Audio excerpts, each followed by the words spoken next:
Hello दोस्तों, नमस्कार। SM किसी चैनल में मैं आप सभी लोगों का दिल से बहुत बहुत स्वागत करता हूं। सो दोस्तों, इस वीडियो में हम लोग बात करने वाले एक रिसर्च रिपोर्ट के बारे में। आप सभी लोगों को पता ही है, काफ़ी सारे रिसर्च रिपोर्ट्स मैं यहाँ पे कवर करवाते रहता हूं।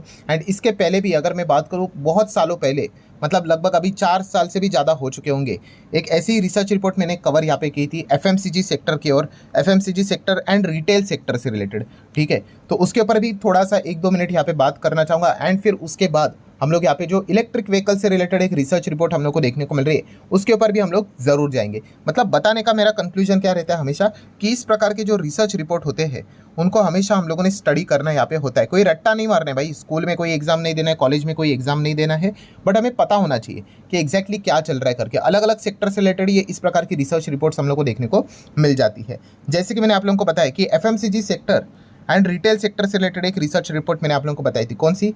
कि बेसिकली कैसा रहता है कि ये रहा हमारा भारत देश, ठीक है, और अगर हम लोग यहाँ पे बात करें, ये रहा अमेरिका, ठीक है। सो यूजुअली हम लोगों ने देखा, देखिए इकोनॉमी के हिसाब से अमेरिका काफ़ी आगे है, ठीक है।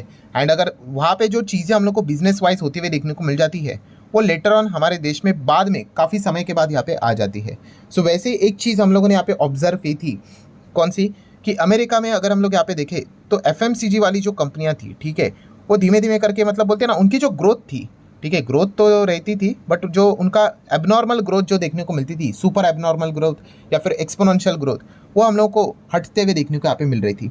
और वो क्यों हट रही थी? तो उसके पीछे का रीज़न था दोस्तों, retail business. Yes, retail business की अगर हम लोग बात करें दोस्तों, तो रिटेल बिजनेस ने यहाँ पे क्या किया था, देखिए एफएमसीजी का काम कैसा था कि यहाँ पे अलग अलग उनके डिस्ट्रीब्यूशन चैनल्स हम लोग को देखने को मिल जाते हैं, वहाँ से वो चीज़ों को बेचते थे और पैसे कमाते थे, तो अच्छा मार्जिन भी मिलता था। बट बाद में रिटेल्स आ गए एंड रिटेल ने क्या करना स्टार्ट कर दिया, बल्क में माल खरीदना स्टार्ट कर दिया, ठीक है। और जब भी आप बल्क में माल खरीदते हो भाई, तो आपको बड़ा डिस्काउंट मिलता है कि नहीं? बहुत बड़ा डिस्काउंट मिलता है। और यही डिस्काउंट वो यहाँ पे क्या करने लगे, बाद में कस्टमर को पास ऑन करने लगे, या फिर उसका फ़ायदा रिटेल वाले खुद के स्टोर में यहाँ पे उसका एडवांटेज यहाँ पे लेने लगे। तो इसके चलते क्या हो गया, रिटेल का बिजनेस ज़बरदस्त बढ़ने लग गया। बट जो यहाँ पे अगर हम लोग एग्जांपल ले ले एफएमसीजी का, ठीक है, तो उनको जो मिलने वाला जो ग्रोथ था वो यहाँ पे रिटेल वाले लेकर चले जाने लगे, ठीक है। एंड इसीलिए हम लोगों ने देखा था कि एफएमसीजी में एकदम एबनॉर्मल रिटर्न्स नहीं बनते, ओके ओके टाइप के रिटर्न्स यहाँ पे बनते, डिपेंड करता है स्टॉक वाइज, ठीक है। बट रिटेल वाली कंपनियां काफ़ी अच्छा कमाती हैं। और यही थियरी मैंने आप लोगों को यहाँ पे बताई थी, काफ़ी पुराने, जैसे मैंने आप लोगों को बताया, अगर कोई बहुत पुराना इस चैनल का अगर कोई सब्सक्राइबर होगा, सब्सक्राइबर मतलब व्यूअर होगा, लिटरली मैं कहना चाहूँगा 4-5 साल पहले का, तो आप जस्ट कमेंट सेक्शन यस करके बोल देना आपको याद भी है कि नहीं, ठीक है। काफ़ी कम लोगों को याद होगा, बट फिर भी अगर याद होगा तो अच्छी बात है। मैं भी थोड़ा देखना चाहता हूँ कि इतने पुराने कौन लोग हैं करके।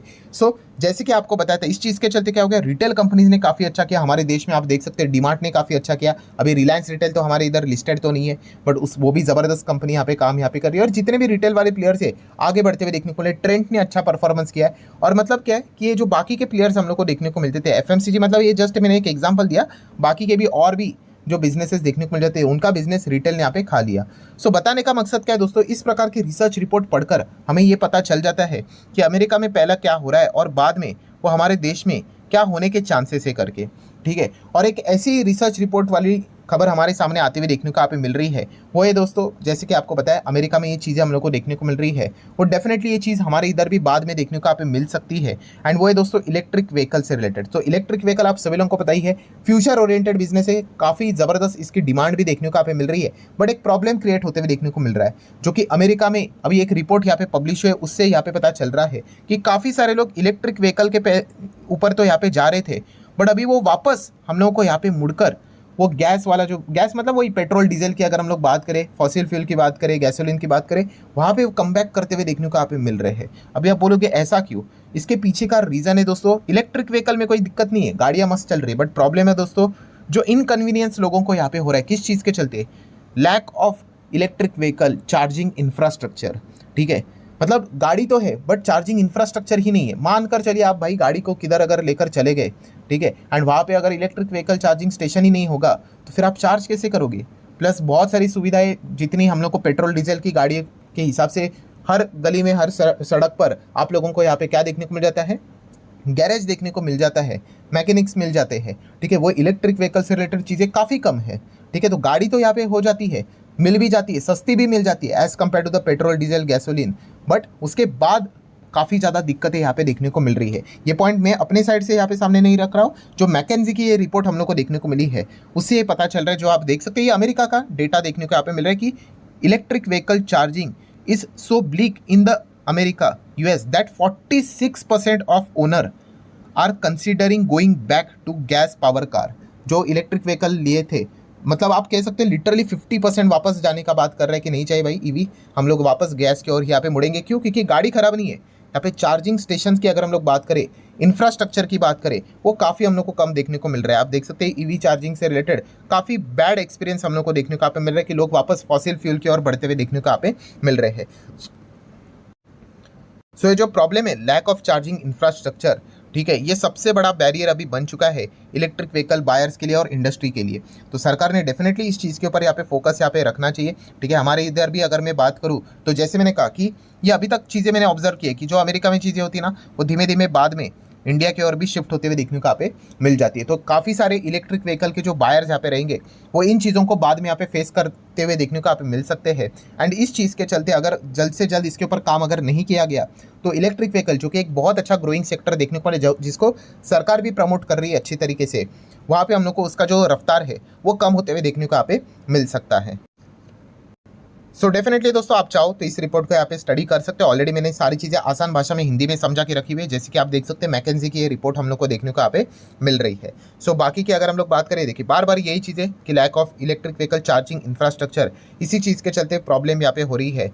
सो इसी के ऊपर यहाँ पे क्या करना पड़ेगा, काम यहाँ पे करना पड़ेगा, वरना अगर देखा गया तो वापस लोग यहाँ पे क्या कर सकते हैं, जो पेट्रोल डीजल गैसोलीन की बात करें, फॉसिल फ्यूल की बात करें, तो वहाँ पे कम बैक करते हुए देखने को यहाँ पे मिल सकते हैं। तो ये एक सबसे बड़ी दिक्कत वाला पॉइंट हम लोग को फिलहाल तो सामने आते हुए देखने को यहाँ पे मिल रहा है। सो डेफिनेटली जैसे मैंने कहा कि इंडिया से रिलेटेड भी इस चीज़ के ऊपर जल्द से जल्द यहाँ पे काम यहाँ पे होना चाहिए। अभी इलेक्ट्रिक व्हीकल की अगर हम लोग बात करते हैं तो टाटा मोटर काफ़ी अच्छा काम यहाँ पे कर रहा है, अर्ली स्टेज का उनको फायदा यहाँ पे मिल रहा है। बट येस, येस्टरडे की बात करें तो हम लोगों ने देखा जून का जो डेटा था इलेक्ट्रिक व्हीकल से रिलेटेड जो सेल था वो 34% तक यहाँ पे नीचे आ गया। डोमेस्टिक सेल भी 7% तक नीचे आया था, बट जो मेन जो इनका बिजनेस है वो ईवी से रिलेटेड ही था। 34% तक, मतलब जून डेटा की बात करें, Q1 की बात करें तो नीचे आते हुए देखने को यहाँ पे मिला था। तो डेफिनेटली यहाँ पे जैसे आपको बताया कि अभी तक जो अर्ली स्टार्ट किया उसका फ़ायदा तो भाई ज़बरदस्त मिला है, बट ये फ़ायदा लगातार निरंतर आगे चलते रहना चाहिए। तो इस चीज़ के लिए जो प्रॉब्लम्स यहाँ पे हम लोग को देखने को यहाँ पे मिल रहे हैं दुनिया भर में, उसके ऊपर वर्क यहाँ पे करना काफ़ी इंपॉर्टेंट रहेगा।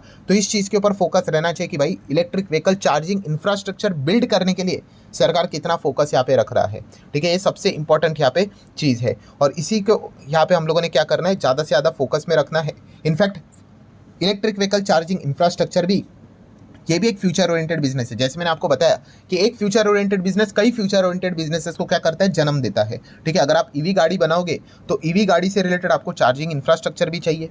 ठीक है, अगर मैं नॉर्मल ग्राउंड लेवल के बिजनेस की भी बात करें तो अगर बहुत सारे इलेक्ट्रिक व्हीकल अगर बन जाती है, मान लो ये सेक्टर अगर ज़बरदस्त बूम कर लेता है भविष्य में, तो उससे रिलेटेड भी क्या होगा, आपको और भी नए नए बिजनेसेस आते हुए देखने को मिलेंगे। जैसे कि गैराज चाहिए भाई, गैराज का भी मैकेनिक का बिजनेस भी रहेगा कि नहीं। ठीक है, तो वो भी एक बिजनेस ज़बरदस्त बन सकता है भविष्य में। तो इस प्रकार की चीज़ें हम लोग को डेवलप होते हुए देखने को मिल जाती है। अभी इलेक्ट्रिक व्हीकल चार्जिंग इंफ्रास्ट्रक्चर से रिलेटेड कौन सा बिजनेस है, मतलब कौन सी कंपनी ये चीज़ों को हैंडल करती है, तो टाटा पावर फिलहाल अगर हम लोग बात करें देश में, इससे रिलेटेड काफ़ी अच्छा काम करते हुए देखने को यहाँ पे मिल रही है। प्लस उनके ऑलरेडी अगर हम लोग यहाँ पे बात करें, वेबसाइट के ऊपर भी जाके देख सकते हो, ये पॉइंट लिखा हुआ है कि 2025 तक वो 1 लाख ईवी चार्जिंग स्टेशन बनाने का प्लान यहाँ पे लेकर चल रहे हैं। और इसी के साथ साथ रूफटॉप से रिलेटेड, सोलर रूफ से रिलेटेड भी ये काम कर रहे हैं। ग्रीन एनर्जी इलेक्ट्रिसिटी से रिलेटेड भी नॉर्मली इनका काम हम लोग को देखने को मिल जाता है। तो टाटा पावर इस चीज़ के चलते ऑलरेडी रडार के ऊपर हम लोगों ने देखा है, 1.25 लाख करोड़ का मार्केट कैप वाली कंपनी है। बाकी सारी चीज़ें तो बहुत बार कवर यहाँ पे कर चुके हैं, share holding pattern, FIS, DIS, promoter की होल्डिंग, पब्लिक की होल्डिंग, ये ऑलरेडी हम लोग को पता है। इसके अलावा और कौन सी कंपनी जो ऑलरेडी मैं इसको भी कवर कर चुका हूँ, ABB इंडिया लिमिटेड। यस, ये ABB ग्रुप ग्लोबल लेवल का काफ़ी रेप्यूटेड ग्रुप है, काफ़ी अच्छा सा परफॉर्मेंस इसने भी यहाँ पे दिया है। अगर आप रेगुलरली इस चैनल को अच्छी तरीके से देखकर स्टडी कर रहे होंगे तो डेफिनेटली आपने इस कंपनीज को भी अच्छा खासा स्टडी यहाँ पे किया होगा। इसमें भी अगर आप देखोगे तो फास्टेस्ट चार्जर की अगर मैं बात करूँ दोस्तों, तो वो डेवलप इन्होंने यहाँ पे किया था 15 मिनट से भी कम यहाँ पे हम कह सकते हैं कि गाड़ी को ये चार्ज करता है। तो इस प्रकार की चीज़ें हम लोग को फिलहाल तो देखने को यहाँ पे मिल रहा है। सो एबीबी इंडिया की भी अगर हम लोग यहाँ पे बात करें तो इलेक्ट्रिक व्हीकल चार्जिंग इंफ्रास्ट्रक्चर में इनका भी बड़ा योगदान है। लगभग 2 लाख करोड़ के आसपास का इसका मार्केट कैप जाते हुए देखने को यहाँ पे मिल रहा है, ठीक है। एंड अगर हम लोग यहाँ पे बात करें इलेक्ट्रिक इक्विपमेंट कैपिटल गुड्स में, ये कंपनी हम लोग को जबरदस्त काम करते हुए देखने को यहाँ पे मिल जाती है। इसका भी शेयर होल्डिंग पैटर्न काफी डिसेंट है।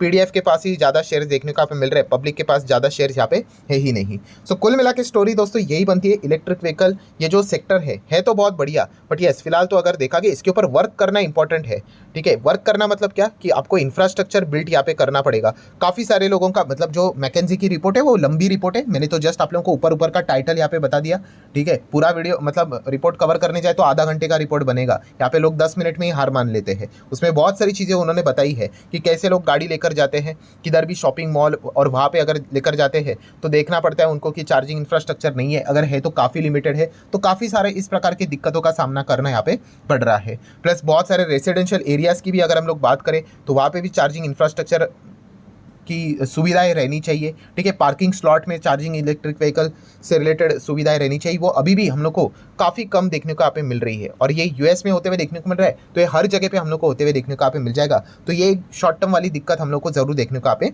मिल रही है। शॉर्ट टर्म इसलिए कहा क्योंकि इसका सोल्यूशन काफ़ी सिंपल है, आपको बहुत ज़बरदस्त तरीके से इलेक्ट्रिक व्हीकल चार्जिंग इंफ्रास्ट्रक्चर ज़बरदस्त तरीके से बढ़ाना पड़ेगा। हर जगह पे आप लोगों को इसका निर्माण यहाँ पे करना पड़ेगा। जैसे कि हमारे भारत सरकार की बात करें तो भारत सरकार का सबसे पहला काम क्या है कि ओएमसीज की अगर हम लोग बात करें, ऑयल मार्केटिंग कंपनीज, इनके हम लोग को पेट्रोल पंप देखने को मिल जाते हैं, उसके बाजू में ही एक इलेक्ट्रिक व्हीकल चार्जिंग इंफ्रास्ट्रक्चर रहना चाहिए, या एटलीस्ट एक रिक्वायरमेंट है, ठीक है। इसलिए हम लोगों ने देखा था ओएनजीसी, बीपीसीएल, आईओसी, उनको भी इससे रिलेटेड हम लोग को बड़ा बिजनेस मिलते हुए देखने को यहाँ पे मिला था। तो ये एक पॉइंट हम लोग को फिलहाल तो देखने को मिला है, बट इसको डेवलप करने के लिए काफ़ी टाइम लगेगा। हाईवेज के ऊपर इलेक्ट्रिक व्हीकल चार्जिंग इंफ्रास्ट्रक्चर यहाँ पे होने चाहिए। मतलब बेसिकली अगर देखा गया इलेक्ट्रिक व्हीकल से रिलेटेड बिजनेस है, उससे कई गुना जबरदस्त बड़ा बिजनेस ईवी चार्जिंग इंफ्रास्ट्रक्चर का भी हम लोग को देखने को यहाँ पे मिल रहा है। सो आशा करता हूँ दोस्तों ये रिपोर्ट आप लोगों को हेल्पफुल लगेगी, कुछ चीज़ें सीखने को मिलेगी। तो चाहो तो इस वीडियो को थम्स अप दे सकते हो। मिलते हैं अगले वीडियो में, तब तक के लिए बाय बाय।